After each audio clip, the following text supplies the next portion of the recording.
L'économie symbiotique, ça montre qu'une économie globale, régénérative, à l'échelle de la planète, est possible. Qu'est-ce que l'économie régénérative ? Ça veut dire une économie parce que je produis, je régénère mes ressources.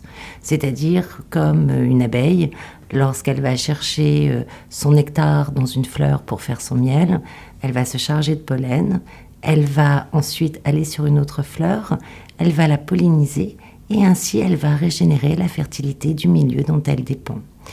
Et on peut faire une économie régénérative silotée, c'est-à-dire je vais régénérer les écosystèmes vivants à un endroit, je vais essayer de régénérer ma matière dans mes machines, mes infrastructures, je vais essayer de régénérer les capacités de mes collaborateurs ou de mes citoyens.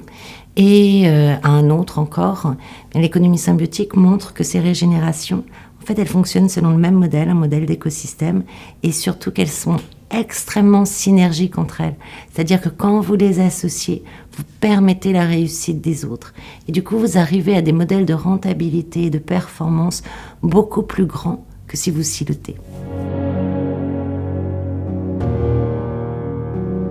C'est un changement radical de culture. Donc, une entreprise, en fait, pour s'intégrer dans l'économie symbiotique, ne peut pas le faire comme ça. C'est inimaginable, en fait, de penser qu'on va pouvoir changer globalement son entreprise.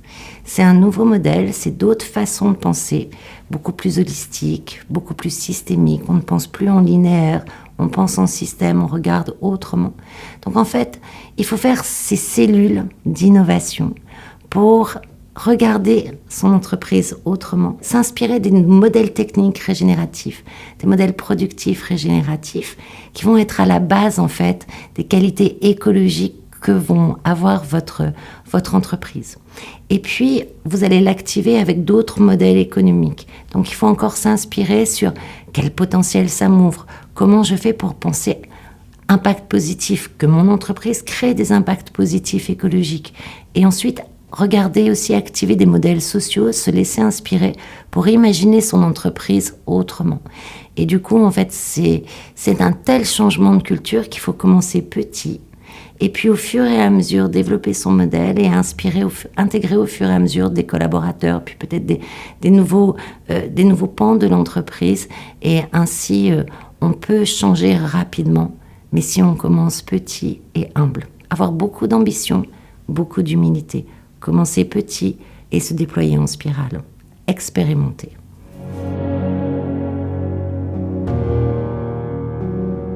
On a pas mal d'exemples aujourd'hui d'entreprises qui se sont fondées, en tout cas ou qui se sont même transformées ou ont évolué selon l'économie symbiotique. Par exemple, Mobion, qui a gagné le prix NextGen cette année, a pensé le scooter différemment. Il réutilise 97% de ses composants en étant passé à un modèle où il est directement lié à ses consommateurs.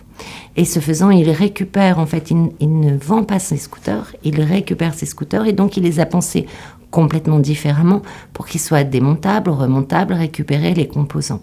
Ce faisant, il a une rentabilité extrême et il a un impact divisé par 8. On a H2X qui a gagné le prix NextGen aussi l'année dernière et qui a d'ailleurs fait un processus de normalisation permettant de limiter la FNORSPEC des écosystèmes hydrogène à bas carbone. On a Ulteria qui était au départ une entreprise de bois et qui a créé un écosystème pour servir son territoire et servir ses collaborateurs et qui est en train d'essaimer aussi en France dans plusieurs endroits. On a encore des entreprises en Guadeloupe, on a des entreprises en Belgique, je viens d'apprendre encore une entreprise en Grand Est, tous dans des secteurs différents.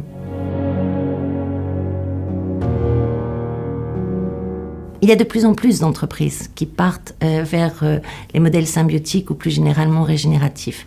Ce qui a été intéressant, c'est que cette année, notamment grâce à la CEC Climat, ça a donné la démonstration que d'autres règles du jeu étaient possibles. Et ça a été fait par d'autres acteurs du régénératif qui sont apparus plus récemment, mais qui ont donné d'autres visions. On a besoin de cette diversité de visions, en fait, pour convaincre un tas d'acteurs. Vous n'allez pas être toujours sensible à la même chose que moi, à laquelle je vais être sensible.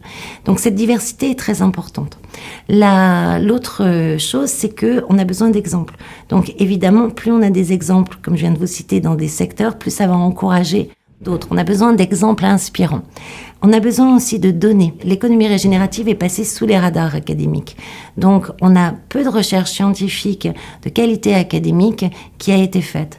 Et nous, c'est pour ça d'ailleurs que notre entreprise, elle est basée sur l'expérimentation, sur la formation. Il faut former à ce nouveau regard, sur les outils qu'on a développés depuis 15 ans, mais aussi on crée un fonds de dotation pour devenir une force, pour accentuer cette force de recherche, cette force de culture et cette force d'influence dont on a besoin pour faire connaître ces modèles à de plus en plus d'entreprises, de plus en plus de collectivités, parce qu'elles sont extrêmement impliquées, et de leur donner des repères, et de leur donner la confiance et la compréhension de ces autres règles du jeu de l'économie.